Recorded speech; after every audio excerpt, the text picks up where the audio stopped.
The following is a conversation with Mark Zuckerberg inside the MetaVerse. Mark and I are hundreds of miles apart from each other in physical space, but it feels like we're in the same room because we appear to each other as photorealistic codec avatars in 3D with spatial audio. This technology is incredible, and I think it's the future of how human beings connect to each other in a deeply meaningful way on the internet.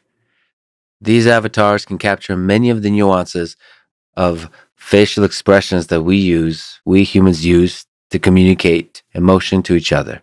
Now, I just need to work on upgrading my emotion expressing capabilities of the underlying human.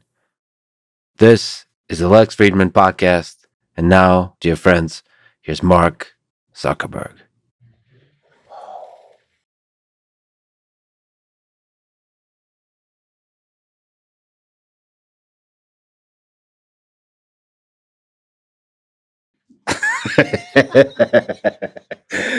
This is so great.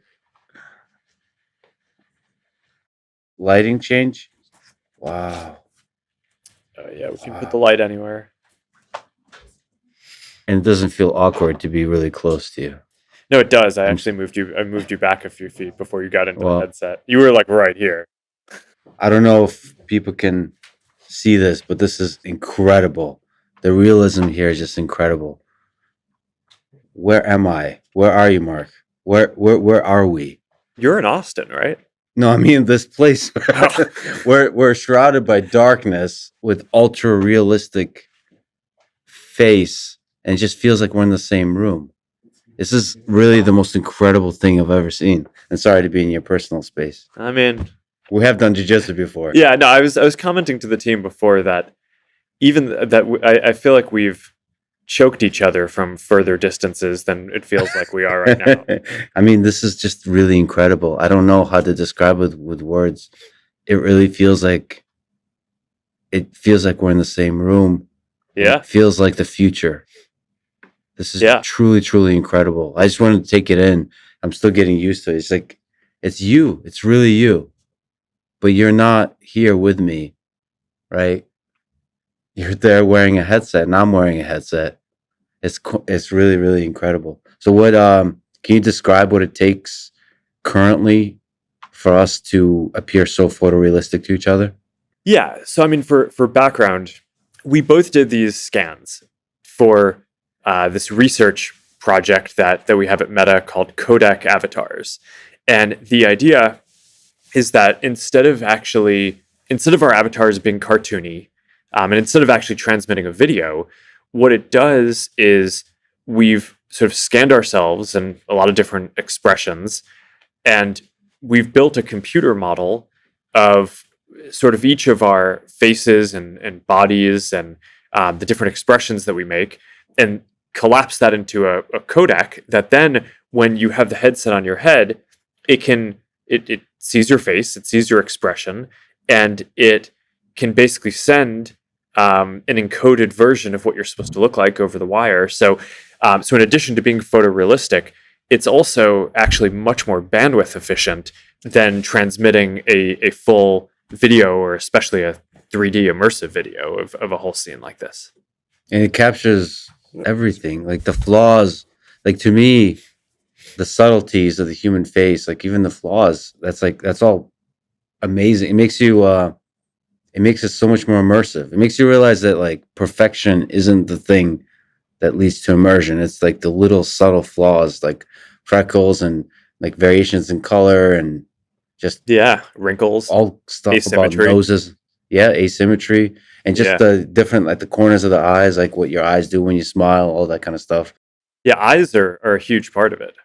Yeah, I mean, there's all the studies that most of communication, even when people are speaking, is not actually the words that they're saying, right? It's kind of the expression and all that. So, and we try to capture that with the kind of classical expressive avatar system that we have. That's the kind of more cartoon designed one. You can kind of put those kind of expressions on those faces as well. But there's obviously a certain realism that comes with delivering kind of this photorealistic experience that I don't know. I just think it's really magical. I mean, this gets to kind of the core of what the vision around virtual and augmented reality is, of like delivering a sense of presence as if you're there together, no matter where you actually are in the world. And I mean, this experience, I think, is a good embodiment of that, where it's like, I mean, we're in two completely different states halfway across the country, and it just like, looks like you're just sitting right in front of me. It's pretty wild. Yeah, I can't. I'm almost getting emotional. It's like it feels like a totally, it's fundamentally new experience. Like for me to have this kind of conversations with loved ones, it would just change everything. Maybe just to elaborate. So I went to Pittsburgh and went through the whole scanning procedure, which has so much incredible technology, so software and hardware going on. But it is a lengthy process. So what's your vision for the future of this in terms of making this more accessible to people? It starts off with a small number of people doing these very detailed scans, right? Which is that's the version that you did and that I did. And, before there are a lot of people who we've done this kind of a scan for, we probably need to kind of over collect expressions when we're doing the scanning, because we haven't figured out how much we can reduce that down to a really streamlined process, and extrapolate from the scans that have already been done. But the goal, and we have a project that's working on this already, is just to do a very quick scan with your cell phone, where you just take your phone, kind of wave it in front of your face for a couple of minutes, say a few sentences, make a bunch of expressions, but overall have the whole process just be 2 to 3 minutes, and then produce something that's of the quality of what we have right now. So I think that's one of the big challenges that remains. And right now we have the ability to do the scans if you have hours to sit for one. And with today's technology, I mean, you're using a Meta headset that exists. It's a product that's kind of for sale now. You can drive these with that. But the production of these scans in a very efficient way is one of the last pieces that we still need to really nail. And then obviously there's all the experiences around it. I mean, right now we're kind of sitting in a dark room, which is familiar for your podcast. But I think part of the vision for this over time is not just having this be like a video call. I mean, that's fine. It's cool, or it feels like it's immersive. But you can do a video call on your phone. The thing that you can do in the metaverse that is different from what you can do on a phone is like doing stuff where you're physically there together and participating in things together. And we could play games like this.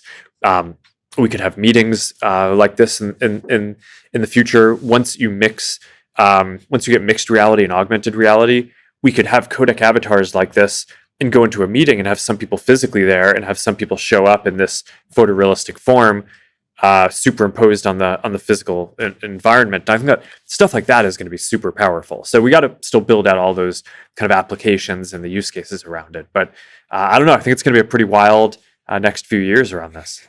I mean, I'm actually almost at a loss of words. This is just so incredible. This is truly incredible. I hope that people like watching this can get a glimpse of like how incredible it is. It really feels like we're in the same room. Like there is that, I guess there's an uncanny valley that seems to have been crossed here. Like it looks like you. Yeah. Like I think you.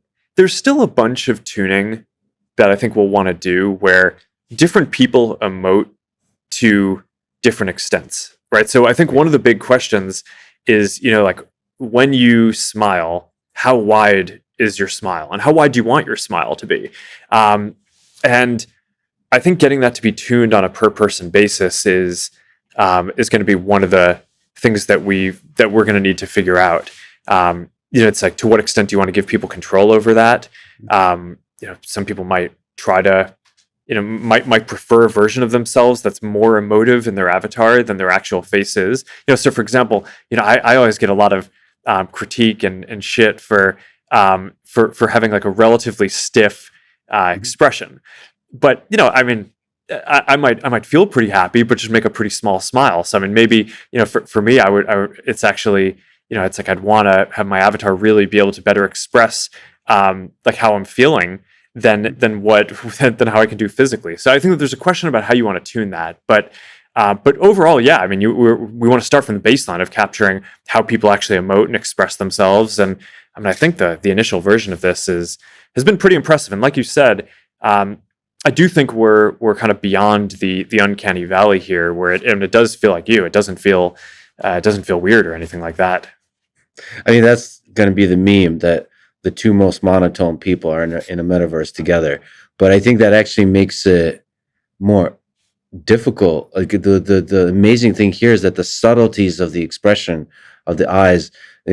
People say I'm monotone and emotionless, but I'm not. It's just this.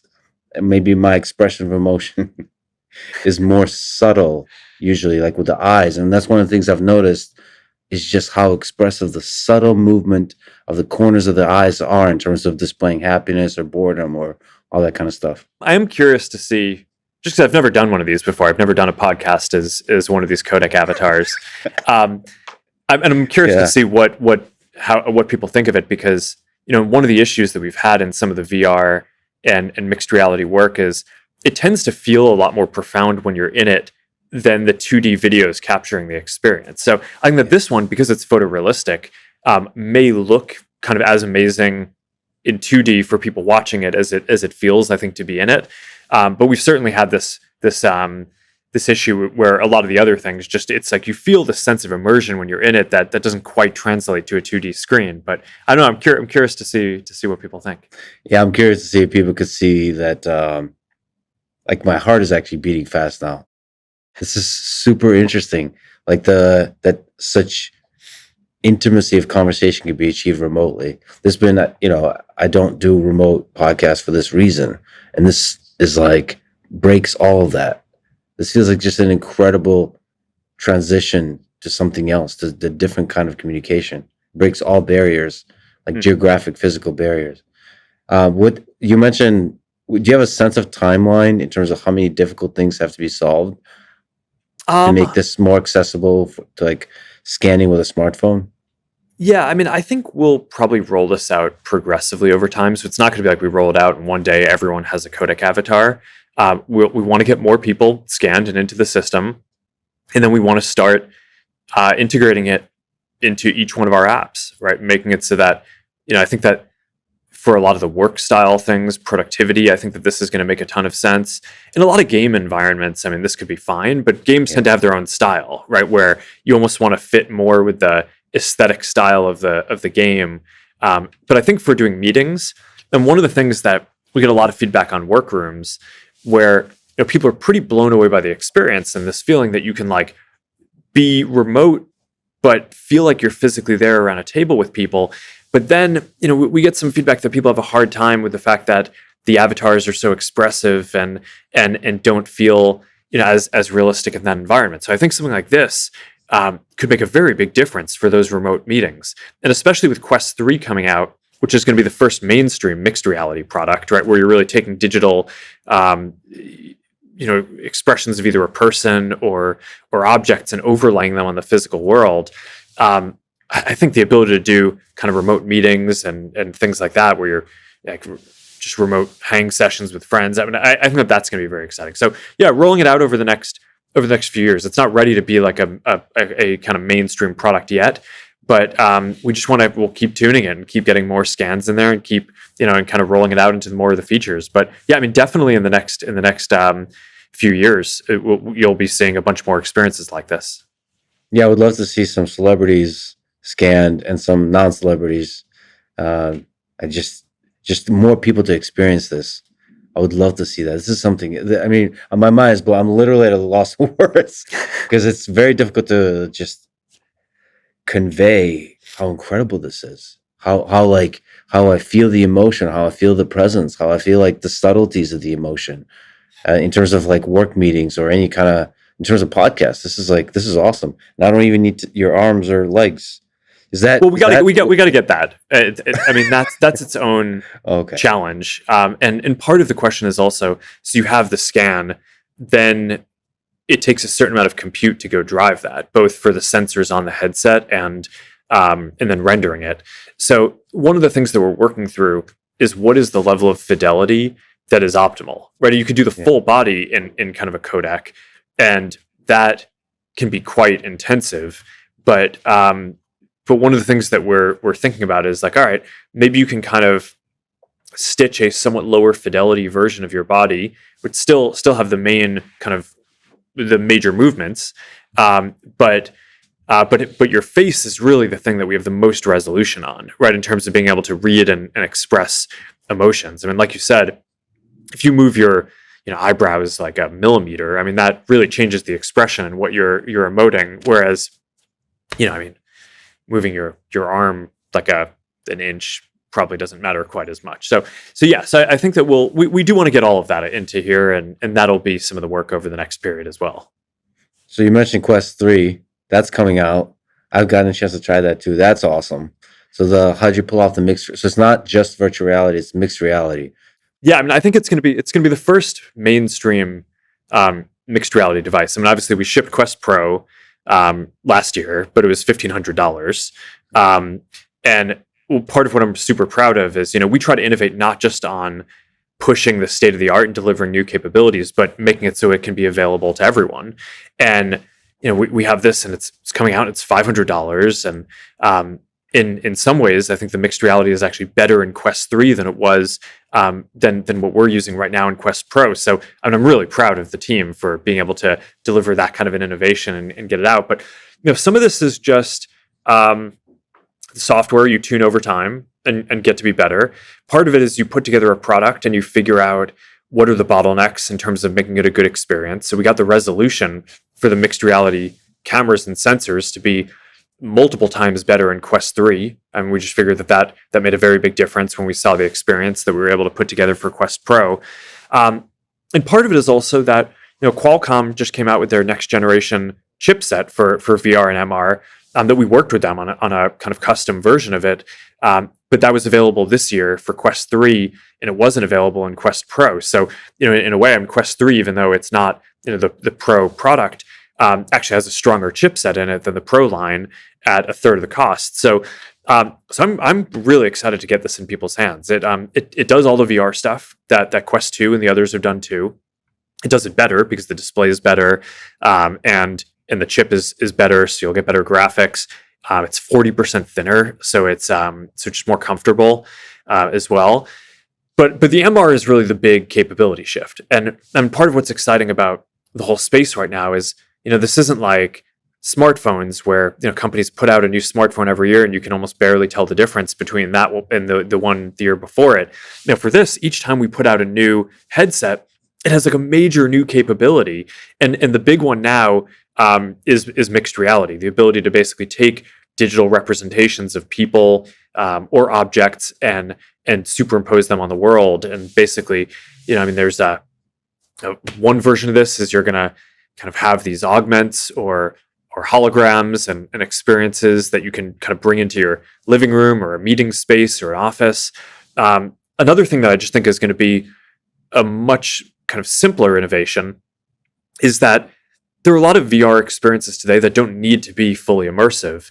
And if you're playing a shooter game or you're doing a fitness experience, sometimes people get worried about swinging their arms around. Like, am I going to hit a lamp or something? And am I going to run into something?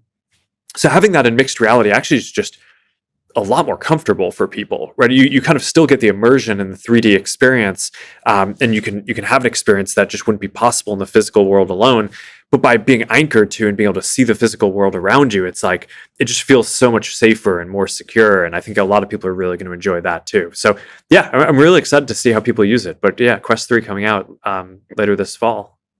Yeah, and I got to experience it with other people sitting around, and there's a lot of furniture, and so you get to see that furniture, you get to see those people, and you get to see those people like enjoy the ridiculousness of you like swinging your arms. I mean, presumably they're friends of yours, even if they make fun of you. There's a lot of love behind that, and that I got to experience that. So that's a really fundamentally different experience than just pure VR with zombies coming out of walls and yeah, it's like someone shooting at you and you hide behind your real couch in order to duck the fire. Yeah, it's incredible how it's all integrated, but also like subtle stuff like in a room with no windows, you can add windows to it and you can look outside as the zombies run towards you, but like it's still nice view outside, Yeah, it's really, and so that's pulled off by having cameras on the outside of the headset that do the pass through.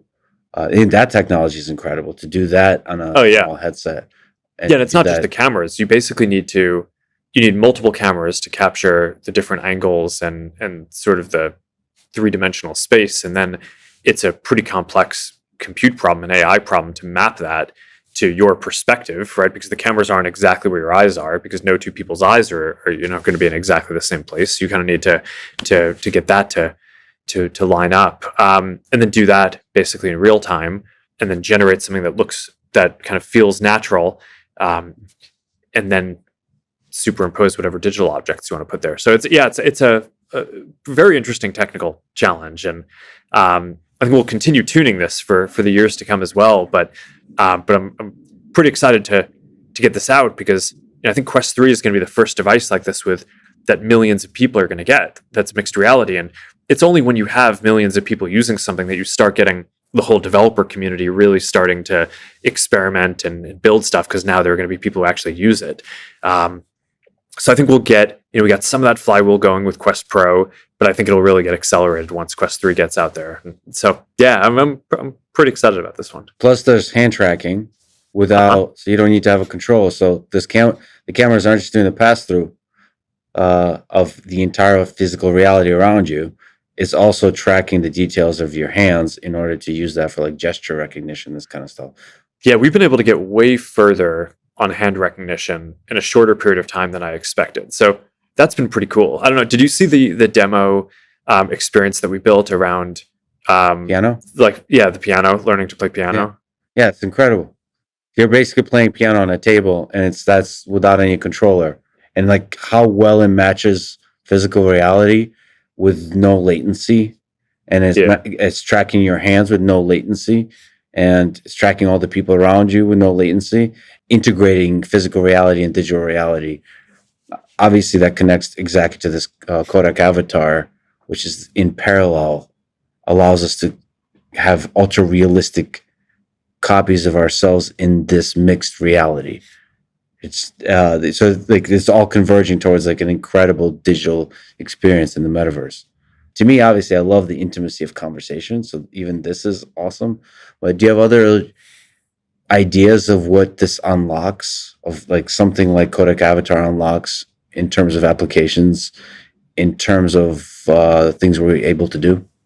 Well, there's what you can do with avatars overall in terms of superimposing digital objects on the physical world.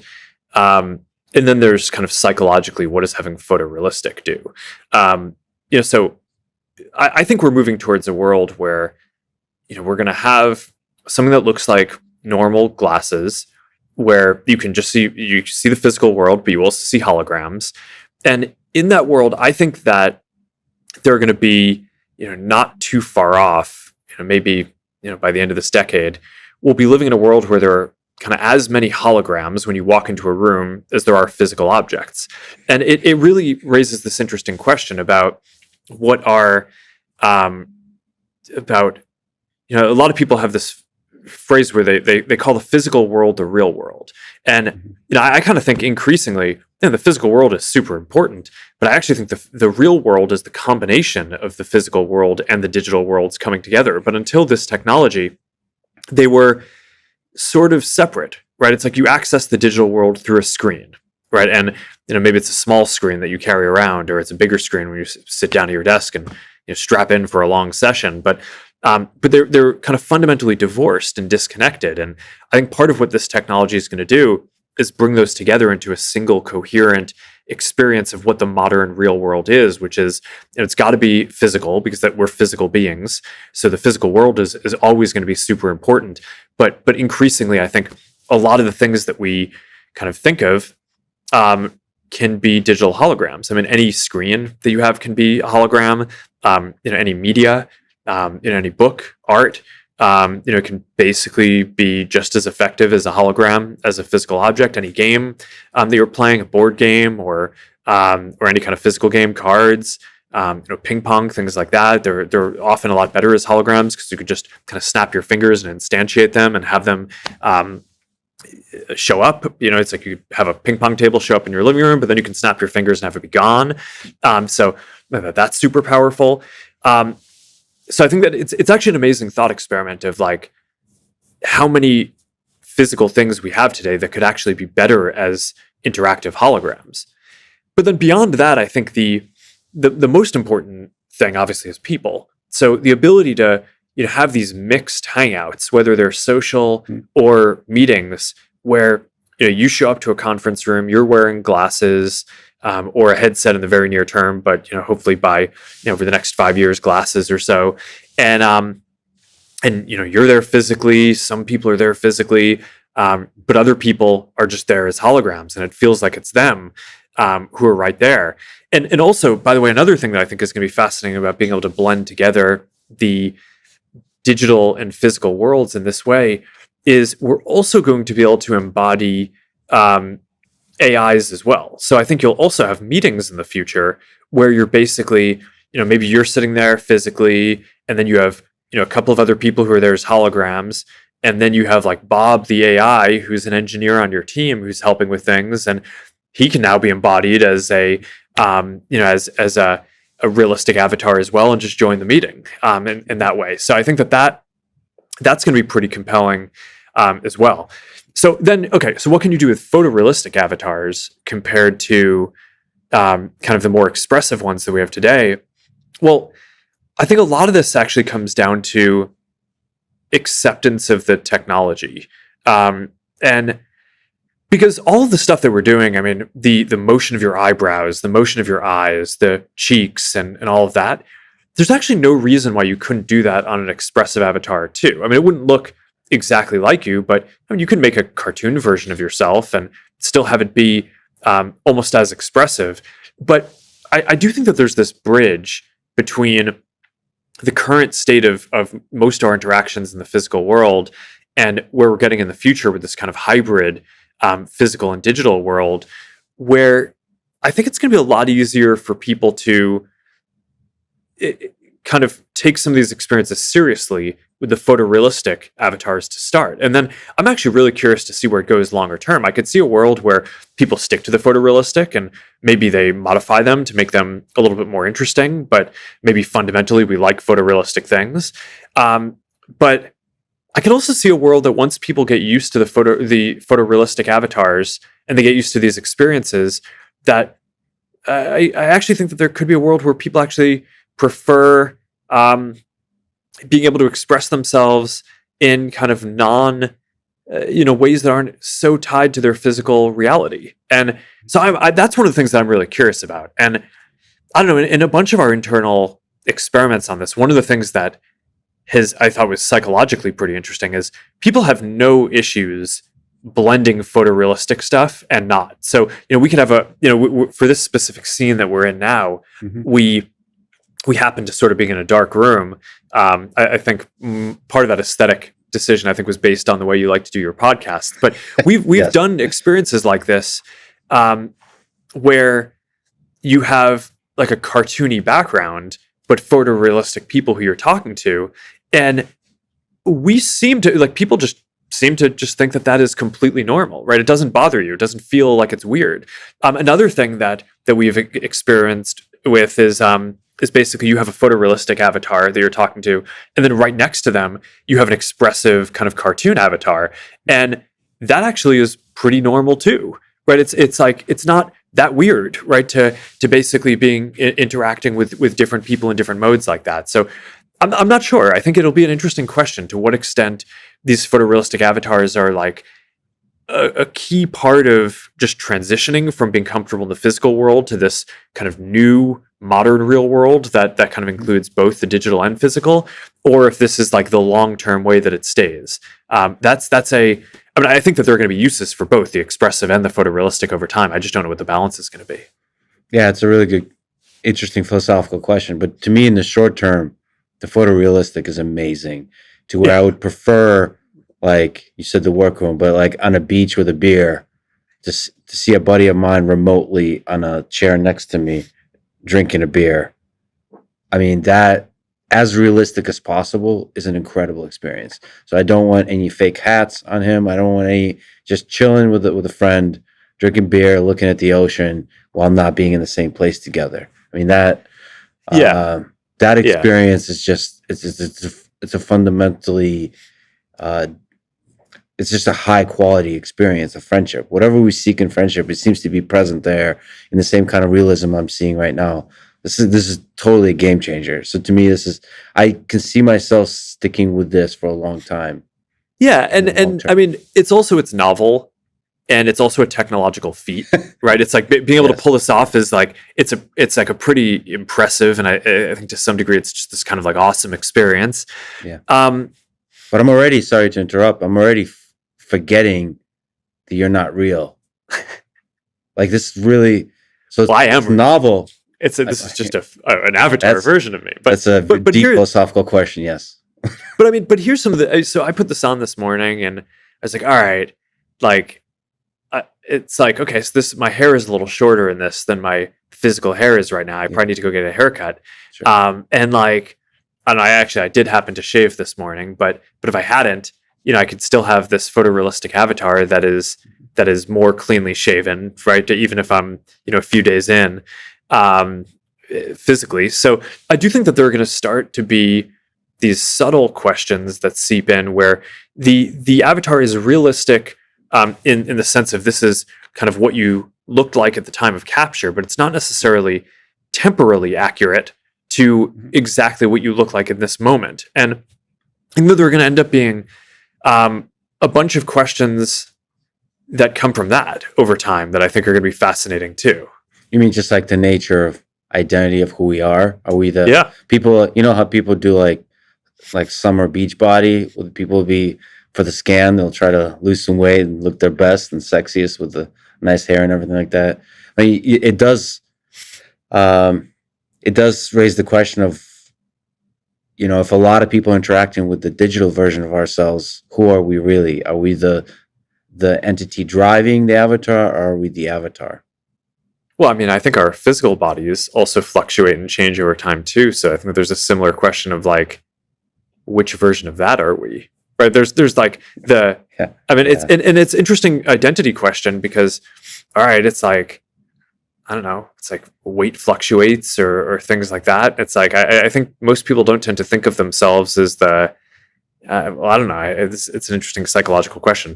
Maybe a lot of people do think about themselves as the kind of worst version.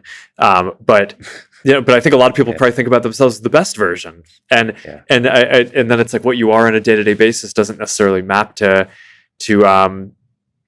either of those. So I think that's there will definitely be a bunch of social scientists and folks will have to. And psychologists are really, there's going to be a lot to understand about how our perception of ourselves and others is shifted from this. Well, this might be a bit of a complicated and a dark question, but one of the first feelings I had experiencing this is I would love to talk to loved ones. And the next question I have is I would love to talk to people who are no longer here that are loved ones. So like if you look into the future, is that something you think about with people who pass away, but they can still exist in the metaverse? You can still have, talk to your father, talk to your grandfather and grandmother and mother once they pass away. The power of that experience is one of the first things my mind jumped to because it's like, this is so real. Yeah, I think that there are a lot of norms and things that people have to figure out around that. There's probably some balance where, if someone has lost a loved one and is grieving, there may be ways in which, being able to interact or relive certain memories could be helpful. But then there's also probably an extent to which it could become unhealthy. And I mean, I'm not an expert in that. So I think we'd have to study that and understand it in more detail. We have, a fair amount of experience with how to handle death and identity and people's digital content through social media already, unfortunately, right? Where there's unfortunately, people who use our services die every day, and their families, often want to have access to their profiles, and we have whole protocols that we go through where there are certain parts of it that that we try to memorialize, so that way the family can get access to it, so that way the account doesn't just go away immediately. But then there are other things that are important kind of private things that person has, like we're not going to give the family access to someone's messages, for example. So So yeah, I think that there's some best practices, I think, from the current digital world that will carry over, but yeah, I think that this will enable some different things. Another version of this is how this intersects with AIs, right? Because one of the things that we're really focused on is, we want the world to evolve in a way where there isn't like a single AI super intelligence, but where a lot of people are empowered by having AI tools to do their jobs and make their lives better. And if you're a creator, right, and if you run a podcast like you do, then you have a big community of people who are super interested to talk to you. I know you'd love to cultivate that community, and you interact with them online outside of the podcast as well. But I mean, there's way more demand both to interact with you, and I'm sure you'd love to interact with the community more, but you just are limited by the number of hours in the day. So, at some point, I think making it so that you could build an AI version of yourself that could interact with people, not after you die, but while you're here, to help, help people kind of fulfill this desire to interact with you and your desire to build a community. And there's a lot of interesting questions around that. And that's obviously, it's not just in the metaverse. I think we'd want to make that work across all the messaging platforms, WhatsApp and Messenger and Instagram Direct. But there's certainly a version of that where if you could have an avatar version of yourself in the metaverse that people can interact with, and you could define that sort of an AI version where people know that they're interacting with an AI, that it's not the kind of physical version of you, but maybe that AI, even if they know it's an AI, is the next best thing, because they're probably not going to necessarily all get to interact with you directly. I think that could be a really compelling experience. There's a lot of things that we need to get right about it. That we're not ready to release the version that a creator can kind of build a version of themselves yet, but we're starting to experiment with it in terms of releasing a number of AIs that people can interact with in different ways. And I think that is also just going to be a very powerful set of capabilities that people will have over time. So you've made major strides in developing these early AI personalities, with the idea where you can talk to them across the Meta apps and have like interesting, unique kind of conversations. What can you describe your vision there and these early strides, and what are some technical challenges there? Yeah, so I mean, a lot of the vision comes from this idea that I don't think we necessarily want there to be like one big super intelligence. We want to empower everyone to both have more fun, accomplish their business goals, it's just everything that they're trying to do. And we don't tend to have one person that we work with on everything. And I don't think in the future we're going to have one AI that we work with. I think you're going to want a variety of these. So there are a bunch of different uses. Some will be kind of more assistant oriented. There's a sort of the kind of plain and simple one that we're building is called just Meta AI. It's simple. You can chat with it in any of your threads. It doesn't have a face, right? It's just kind of more vanilla and neutral and kind of factual, but it can help you with a bunch of stuff. Then there are a bunch of cases that are more kind of business oriented. So let's say you want to contact a small business. Similarly, that business probably doesn't want to have to staff someone to man the phones, and you probably don't want to wait on the phone to talk to someone, but having someone who you can just like talk to in a natural way, who can help you if you're having an issue with a product, or if you want to make a reservation, or if you want to buy something online, having the ability to do that and have a natural conversation rather than navigate some website or have to call someone and wait on hold, I think it's going to be really good both for the businesses and for normal people who want to interact with businesses. So I think stuff like that makes sense. Then there are going to be a bunch of use cases that I think are just fun, right? So I think I think that there will be AIs that like can tell jokes. So you can put them into chat thread with friends. I mean, I think a lot of this, because we're like a social company, right? I mean, we're fundamentally around helping people connect in different ways. And part of what I'm excited about is how do you enable these kind of AIs to facilitate connection between two people or more, put them in a group chat, make the group chat more interesting around whatever your interests are: sports, fashion, trivia, video games. I love the idea of playing. I think you mentioned Baldur's Gate, an incredible game. Just having an AI that you play together with, and that seems like a small thing, but it could deeply enrich the like gaming experience. I do think that AIs will make the NPCs a lot better in games too. So that's a separate thing that I'm pretty excited about. But yeah, I mean, one of the AIs that we've built that just in our internal testing people have loved the most is like a adventure text based like a dungeon master. Yeah, nice. And I think part of what has been fun, I mean, we talked about this a bit, but we've gotten some like real kind of cultural figures to play a bunch of these folks and be the embodiment and the avatar of them. So Snoop Dogg is the dungeon master, which I think is just hilarious. Yes. In terms of the next steps of, if you mentioned Snoop, to create a Snoop AI, so basically AI personality replica, a copy, or not a copy, maybe inspired by Snoop. What are some of the technical challenges of that? What does that experience look like for Snoop to be able to create that AI? So starting off, creating new personas is easier because it doesn't need to stick exactly to what that physical person would want, how they'd want to be represented, right? It's like it's just a new character that we created. So even though so Snoop in that case is he's basically an actor, right? He's playing the dungeon master, but it's not Snoop Dogg, right? It's whoever the dungeon master is. If you want to actually make it so that you have an AI embodying a real creator, there's a whole set of things that you need to do to make sure that that AI is not going to say things that the creator doesn't want, right? And that the AI is going to know things and be able to represent things in the way that the creator would want, in the way that the creator would know.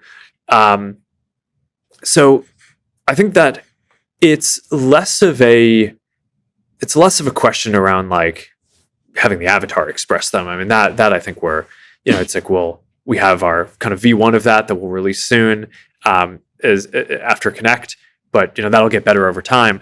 But a lot of this is really just about continuing to make the models for these AIs so that they're just more and more, I don't know, you could say like reliable or predictable in terms of what they'll communicate. So that way, when you want to create the Lex assistant AI that your community can talk to, you can, you don't program them like normal computers. You're training them. They're AI models, not kind of normal computer programs. But you want to get it to be predictable enough so that way you can set some parameters for it.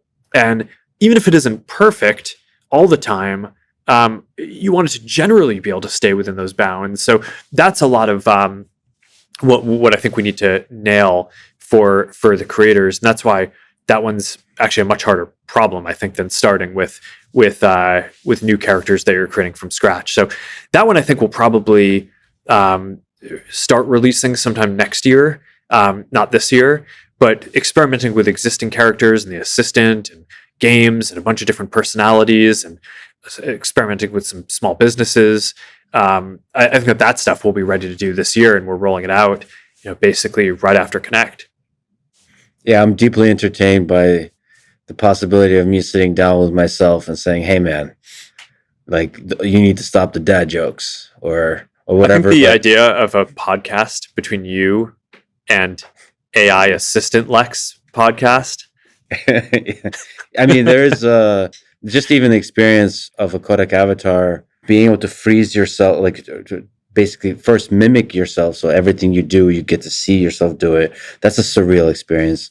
That feels like if I was like an ape looking in a mirror for the first time, realizing like, oh, that's you. But then freezing that and being able to look around like I'm looking at you. It's I don't know how to put it into words, but it just feels like a fundamentally new experience. Like I'm seeing maybe color for the first time. I'm experiencing a new way of seeing the world for the first time because it's physical reality, but it's digital. Like and realizing that that's possible is just it's blowing my mind. It's just really exciting because I lived most of my life, before the internet, and experiencing the internet, experiencing voice communication and video communication. You think like, well, there's a ceiling to this, but this is making me feel like, oh, there might not be. There might be that blend of physical reality and digital reality. That's actually what the future is. Yeah, I think It's so. a weird experience. It feels like the early days of like a totally new way of living.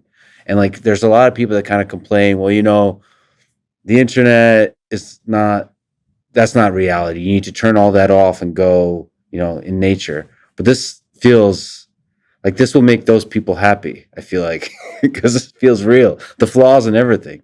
Yeah, well, I mean, a big part of how we're trying to design these new computing products is that they should be physical, right? I think that's a big part of the issue with computers and TVs and even phones is like, yeah, I mean, maybe you can interact with them in different places, but they're fundamentally like you're sitting, you're still, and I mean, people are just not meant to be that way. I mean, I think you and I have this shared passion for sports and martial arts and doing stuff like that. We're just moving around. It's like so much of what makes us people is like, you move around. We're not just like a brain in a tank, right? It's the human experience is a physical one, and so it's not just about having the immersive expression of the digital world. It's about being able to really natively bring that together.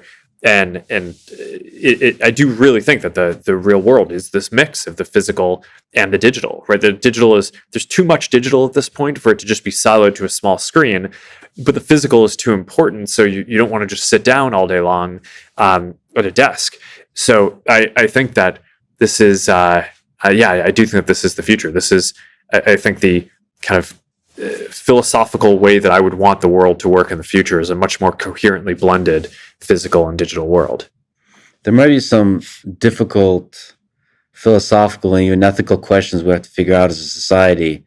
Maybe you can comment on this. So the metaverse seems to enable, sort of unlock a lot of experiences that we don't have in the physical world. And the question is like, what is and isn't allowed in the metaverse? In video games, we allow all kinds of crazy stuff. And in physical reality, a lot of that is illegal. So where's that line? Where's that gray area between video game and physical reality? Do you have a sense of that?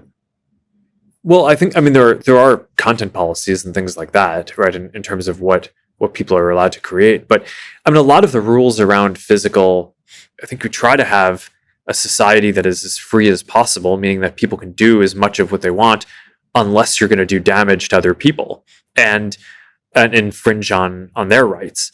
And the idea of damage is somewhat different in a digital environment. I mean, when I get into some world with my friends, the first thing we start doing is shooting each other, which obviously we would not do in the physical world because you need to hurt each other. But in a game, that's like it's almost, it's like just fun. And even in like the lobby of a game, right? It's like, it's not even bearing on the game. It's just kind of like a funny, sort of humorous thing to do. So it's like, is that problematic? I don't think so, because it's fundamentally, you're not causing harm in that world. So I think that the, part of the question that I think we need to figure out is, what are the ways where things could have been harmful in the physical world that we will now be freed from that, and therefore there should be fewer restrictions in the digital world.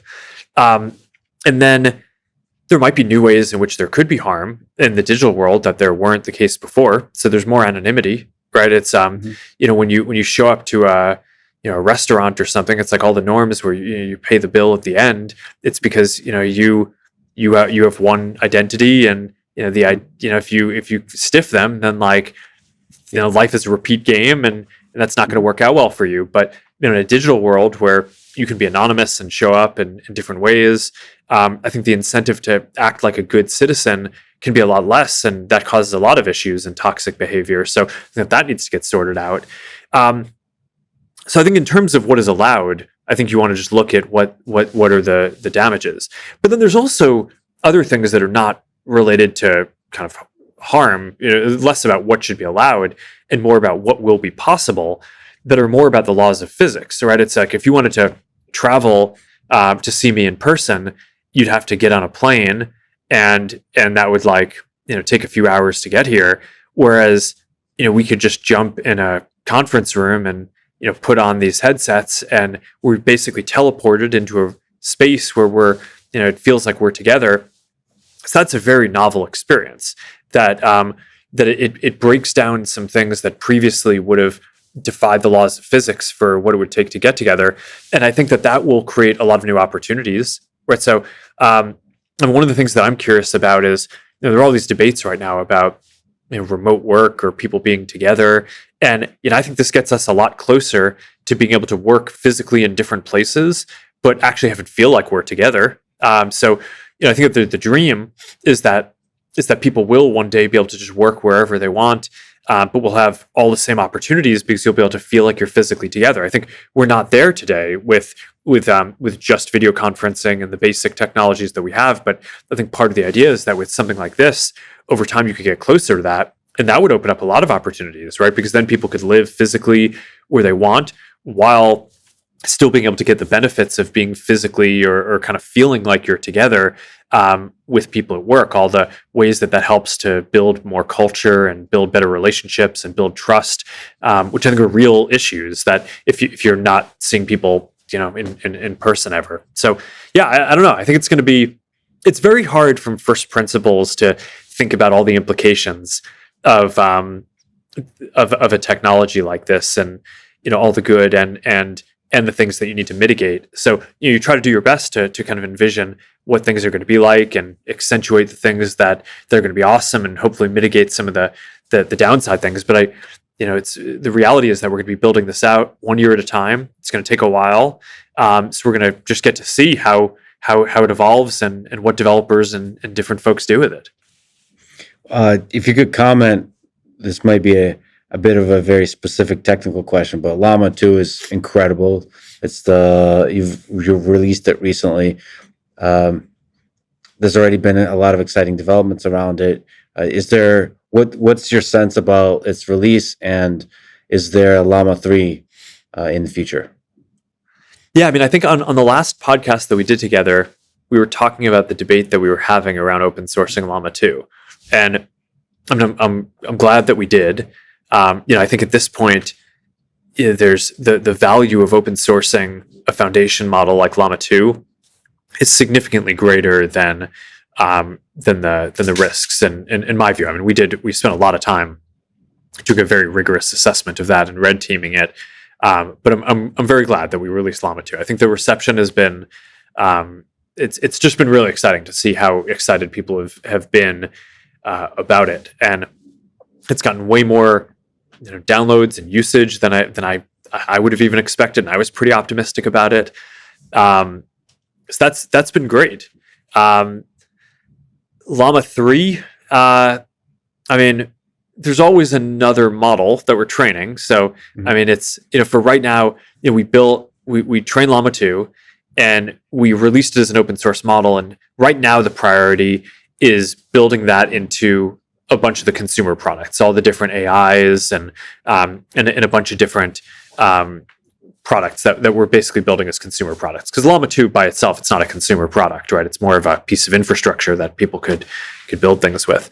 So that's been the big priority, is kind of continuing to fine tune and kind of just get Llama 2 and its the branches that we've built off of it ready for consumer products that hopefully hundreds of millions of people will enjoy using those products in billions one day. But yeah, I mean, we're also working on the future foundation models, and I don't have anything new or news on that. I don't know. I don't know exactly when it's going to be ready.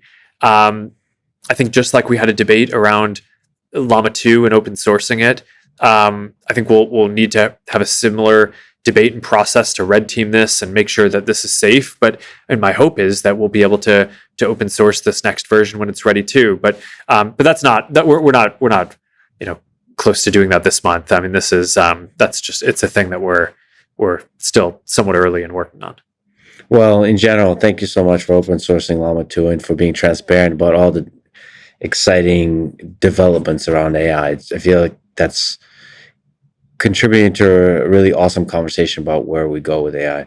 And obviously, it's really interesting to see all the same kind of technology integrated into these personalized AI systems with the AI personas, which I think will, when you put it in people's hands and they get to have conversations with these AI personas, you get to see like interesting failure cases, like where the things are dumb or they go into weird directions, or and we get to learn as a society together what's too far, what's interesting, what's fun, how much personalization is good, how much generic is good, and we get to learn all of this. And you probably don't know this yourself. Like we have to all figure it out by using it, right?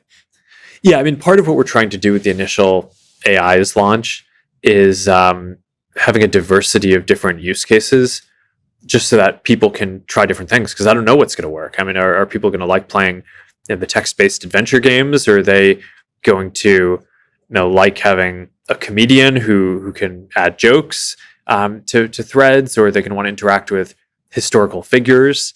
We made one of Jane Austen and one of Marcus Aurelius, and I'm curious to see how that goes. I'm excited for both. Yeah. As a big fan, I'm excited for both to have conversations with them. I mean, yeah, that's Yeah. and I am also excited to see, the internet. I don't know if you heard, can get kind of weird, and I applaud them for it. So I've I heard get that. to see Yeah. it. Yeah, so it'd be nice to see how weird they take it, what kind of memes are generated from this, and I think all of it is especially in these early stages of development, as we progress towards AGI, it's good to learn by playing with those systems and interacting with them at like a large scale, like you said. Yeah, totally. I mean, that's why. Well, so we're starting out with a set, and then we're also working on this platform that we call AI Studio. That's going to make it so that over time, anyone will be able to create one of these AIs, almost like they create any other UGC content across the platform. So I'm excited about that. I think that to some degree, we're not going to see the full potential of this until you just have the full creativity of the whole community being able to build stuff. But there's a lot of stuff that we need to get right. So I'm excited to take this in stages. I don't think anyone out there is really doing what we're doing here. I think that there are people who are doing kind of like fictional or consumer oriented character type stuff, but the extent to which we're building it out with the avatars and expressiveness and making it so that they can interact across all of the different apps, and they'll have profiles, and we'll be able to engage people on Instagram and Facebook. I think it's going to be really fun.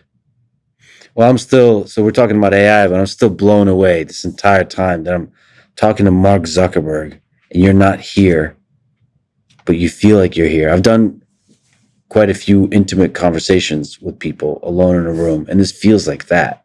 So I keep forgetting for long stretches of time that like we're not in the same room.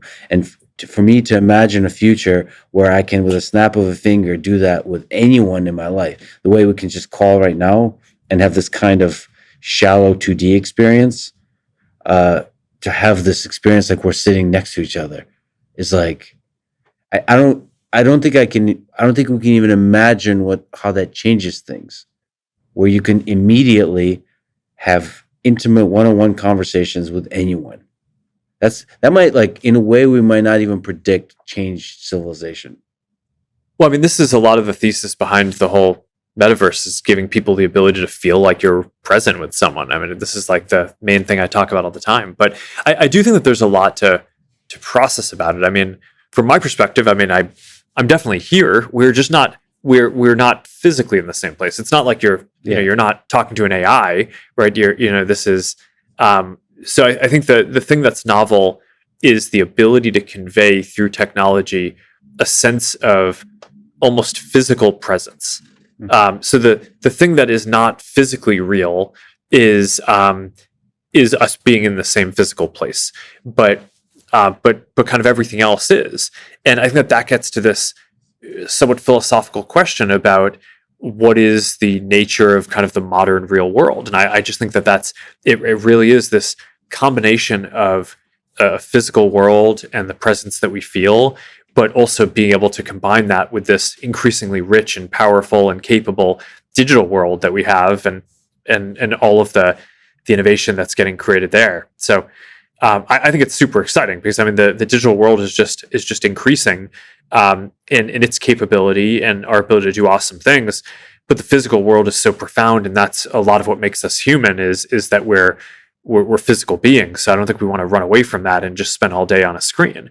And that's like, it's one of the reasons why I care so much about helping to shape and accelerate these future computing platforms. I just think this is so powerful. And it's even though the current version of this is like you're wearing a headset, I just think this is going to be by far the most human and social computing platform that has ever existed. And I don't know, that's what makes me excited.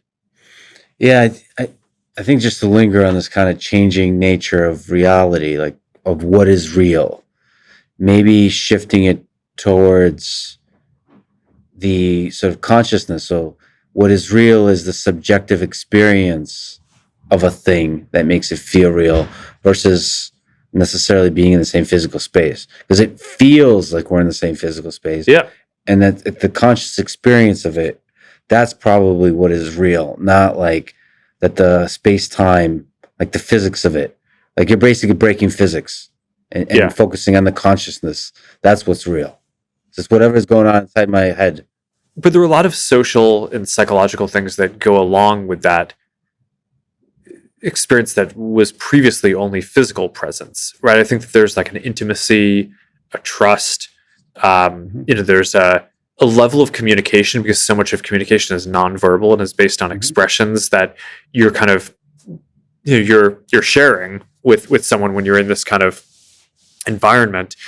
And before, those things would have only been possible, had I gotten on a plane and flown to Austin and sat physically with you in the same place. So I think we're basically shortcutting those laws of physics and delivering the social and psychological benefits of being able to be present and feel like you're there with another person, which I think are real benefits to anyone in the world. And I think that, like you said, I mean, I think that is going to be a very profound thing.